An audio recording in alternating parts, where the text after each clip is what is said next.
Eits, kita bukan mau balapan ya teman. Tapi kami akan ke kebun mangga Cokanan.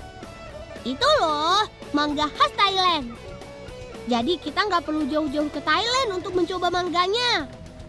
Naik sepeda ontel seperti ini perlu keahlian khusus teman. Karena tinggi dan ada yang tidak memakai rem tangan. Jadi kalau kita mau berhenti, cukup mundurkan saja kayuhan sepedanya. Semangat, sedikit lagi kita sampai.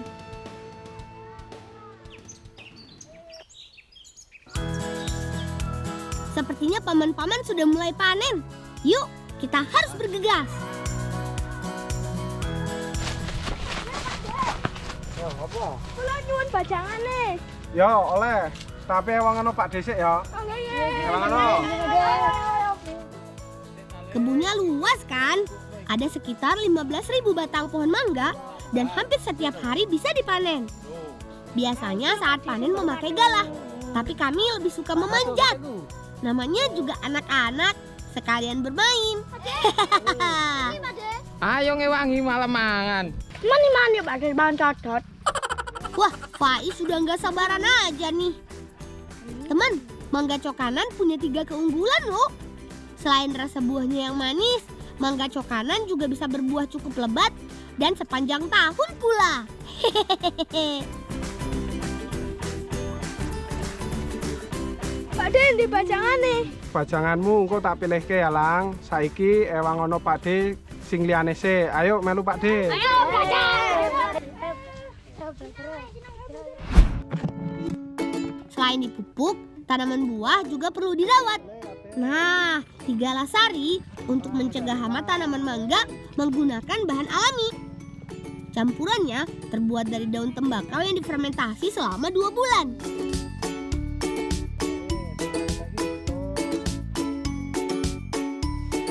Saat menyemprot, pastikan merata ke semua bagian pohon, mulai dari bunga, batang, daun, dan tangkainya. Penyemprotan biasanya dilakukan pagi dan sore hari. Tujuannya untuk menghindari penguapan yang terlalu cepat.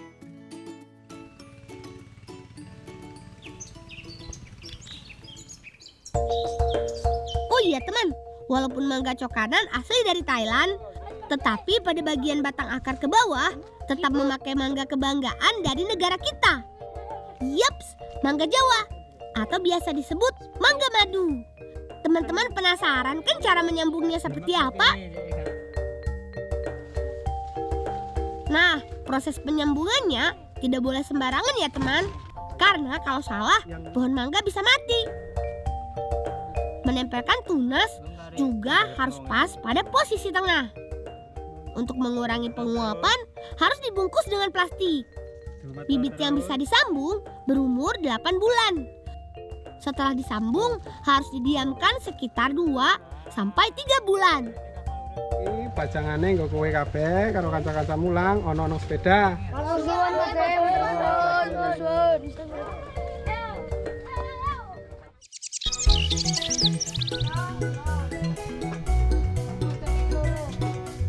Semua mangga Cokanan sudah ada. Saatnya memasak.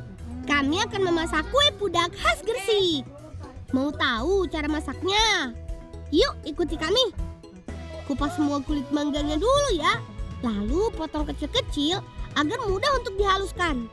Yang dipakai hanya mangga tua saja ya, agar aroma dan rasa kue pudaknya lebih nikmat. Mangga Cokanan juga memiliki aroma yang khas. Jadi paling cocok untuk tambahan kue. Tinggal haluskan deh. Cukup ditumbuk pelan semua dagingnya sampai halus. Kue pudak bisa dicampur dengan berbagai buah-buahan yang beraroma kuat seperti durian atau nangka. Ini dia salah satu kunci nikmatnya kue pudak, santan kelapa. Pilih kelapa tua agar menghasilkan santan yang banyak dan gurih. Lalu peras semua parutan kelapanya. Santan harus dimasak sampai mendidih agar mudah tercampur dengan tepung. Kalau langsung dicampur tanpa dipanaskan, tepung pasti akan menggumpal.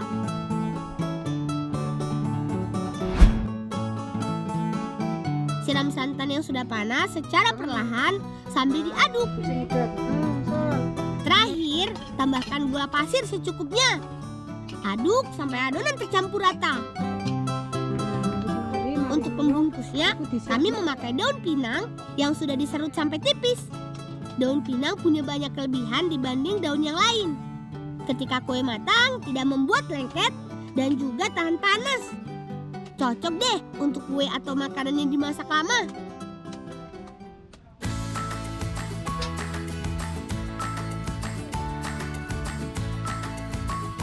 Kukus kue kurang lebih 45 menit. Yap, memang lama teman. Tapi kita harus bersabar ya.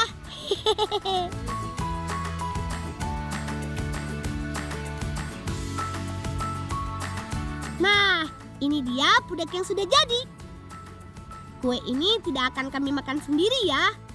Tapi akan kami nikmati bersama teman-teman pemain rebana dari kampungku.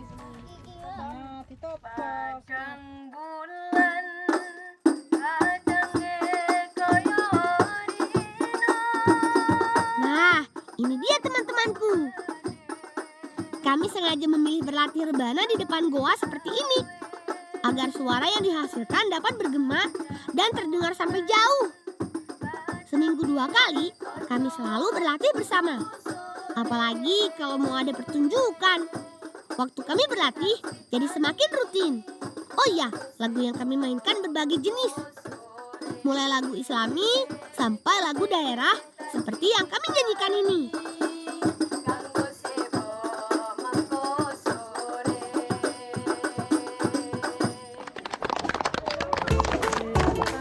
Saatnya makan-makan. Agar lebih nikmat, kita bagikan ke penonton juga yuk.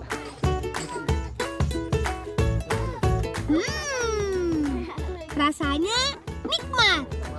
Rasa mangga cokanannya masih kuat, gurih, dan manisnya pas. Selamat makan.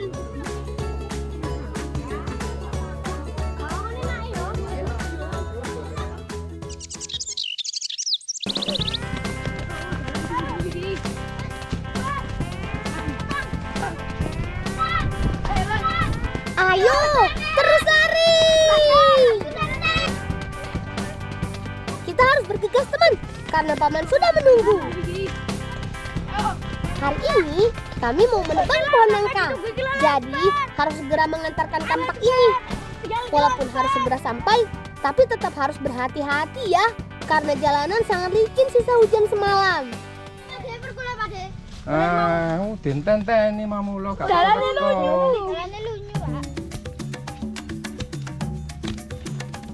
Ayo, kita tebang pohonnya.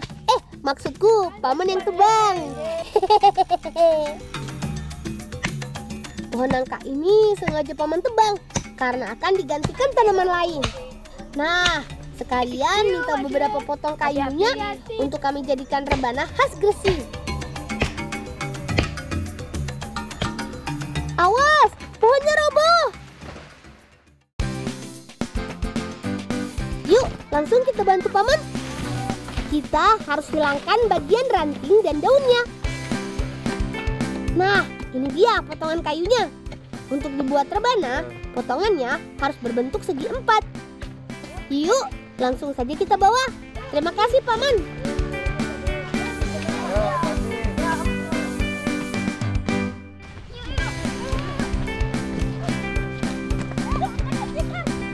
Perjalanan kita menuju tempat pembuatan rebana lumayan jauh, teman. Jadi, kita harus sedikit berlari.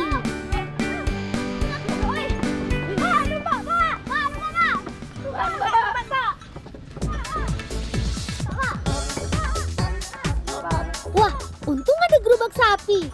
Yuk, kita menumpang saja. Nah, alat angkut ini sering digunakan masyarakat Gresik untuk membawa hasil bumi dari ladang menuju ke tempat yang diinginkan. Kami sering menyebutnya cikar. Kehandalan cikar tidak perlu diragukan lagi, teman.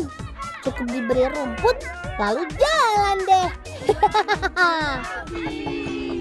Ayo sapi-sapi, ayo sapi-sapi.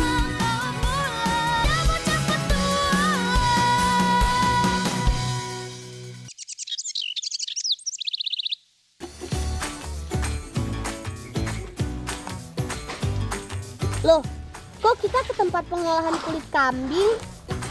Oh iya, kulit kambing merupakan bagian yang penting di rebana, yaitu sebagai penghasil suara.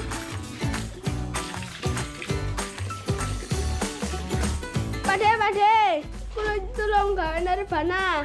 Lah rebana iku le kudu ana kulite ya.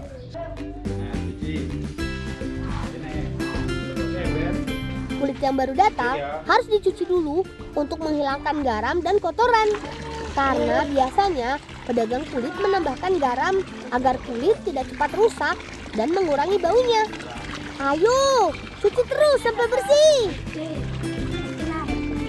Setelah bersih, kulit siap direndam di dalam bak penampungan atau kami biasa menyebutnya bong. Perendaman dilakukan selama 2 hari memakai batu kapur alias gamping.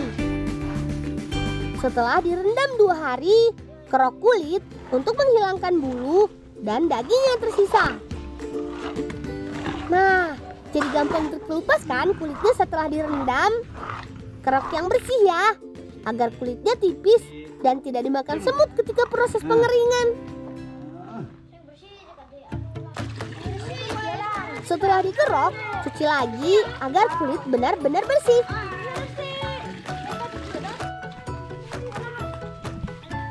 Dorong le. Sebelum dijemur, kulit harus dibentang dan dikunci memakai paku di bagian ujungnya. Tujuannya sih agar kulit tidak mengerut saat dikeringkan memakai matahari. Saat dijemur di matahari yang terik, kulit dapat mengering dalam waktu 1 hari.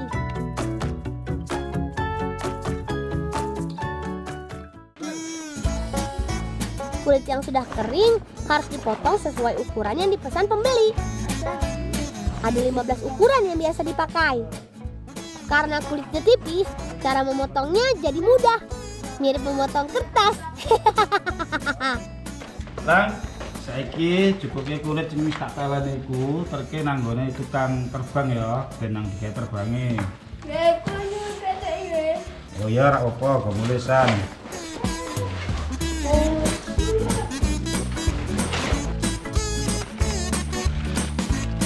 Nah, sisa kulit ini bisa dijadikan cemilan juga loh. Ya iku bener, wis ngaterke rono.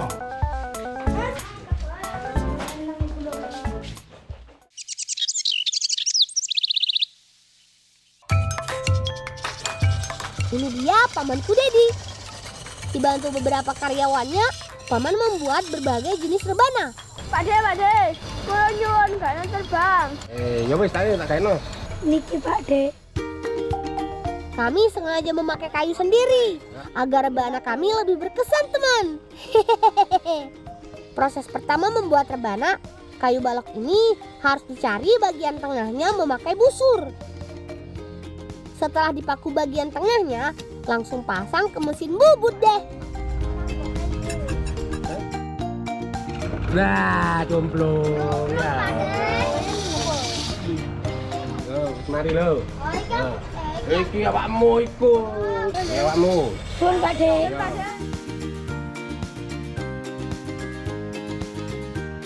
Setelah selesai dibubut, kayu harus dikeringkan dengan cara dijemur selama 3 hari.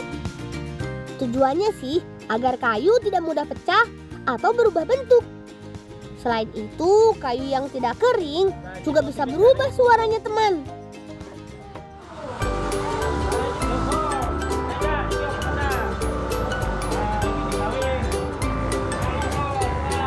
Loh, kok dibakar? Tenang, teman. Proses ini berfungsi untuk menghilangkan serabut halus yang tidak bisa hilang dengan cara diamplas. Walaupun berwarna hitam, yang gosong hanya bagian luarnya saja kok. Bahkan kualitas kayu rebana akan lebih awet.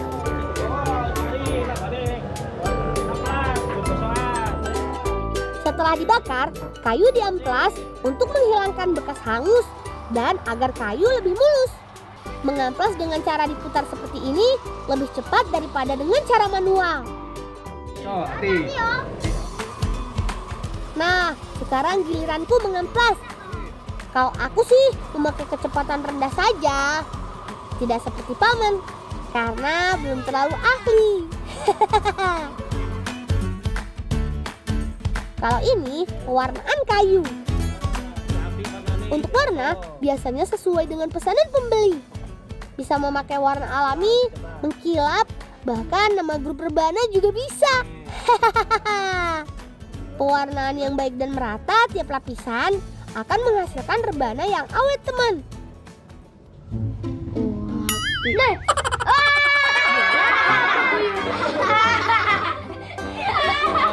Wes, ayo, nak gone proses pelitur, ayo, wes mari, ayo, nak proses pelitur.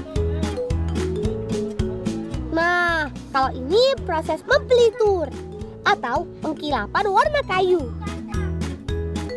Pelitur biasanya berupa lapisan cat transparan atau berwarna.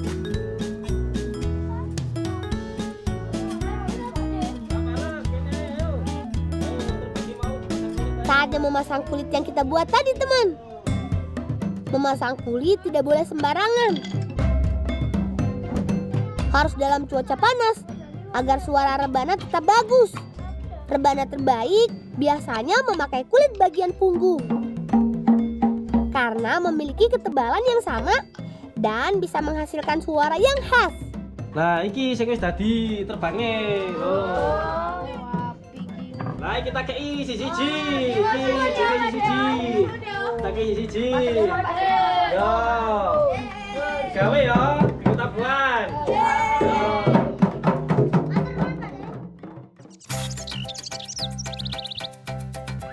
Setelah menyelesaikan misi membuat rebana, perut jadi lapar nih. Kita masak saja deh kulit kambing sisa pembuatan rebana tadi yuk. Dibantu ibu, kita akan membuat lumpia isi kulit kesukaanku. Langsung ulek saja semua bumbu yang sudah bersih. Kalau ini sih bagian ibu yang ahli mengulek.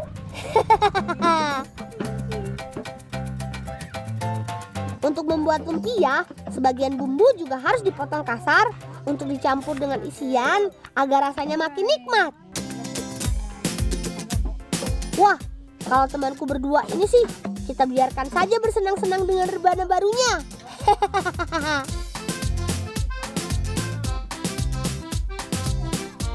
Kalau airnya sudah mendidih, aku harus segera merebus semua kulit ini sampai lunak dan mengembang.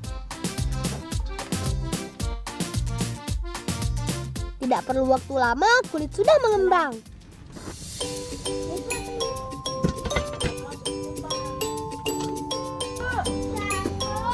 Langsung saja potong dadu.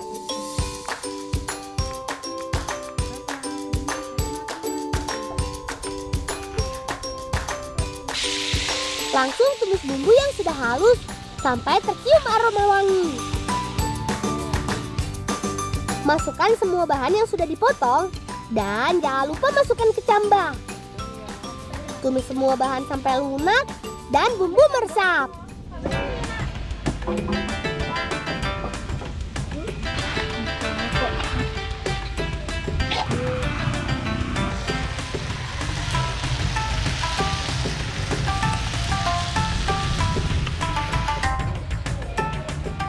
Kalau aku sih suka isian lumpia yang setengah matang. Enak, Bu.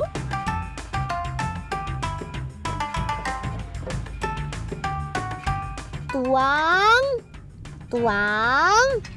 gulung. Lalu tutup dengan rapi.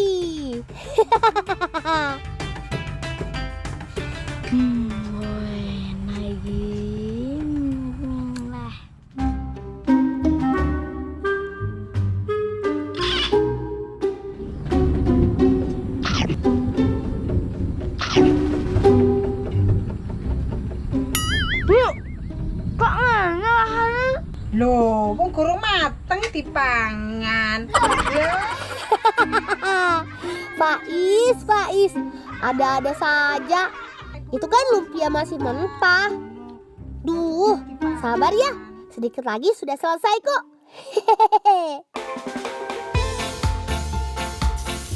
Menggoreng lumpia tidak perlu waktu yang lama kok.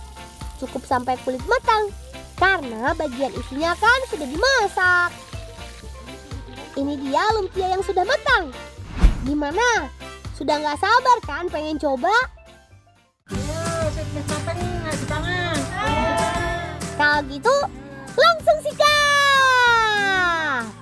Jangan lupa tambah cocolan saus dan daun bawang mentah. Dijamin satu gulung lumpia masih kurang. Isi lumpianya juga masih renyah karena dimasak setengah matang. Jadi tambah nikmat. Ayo habiskan. Sampai di sini dulu ya petualangan kita hari ini. Salam anak Indonesia, salam bocah petualang.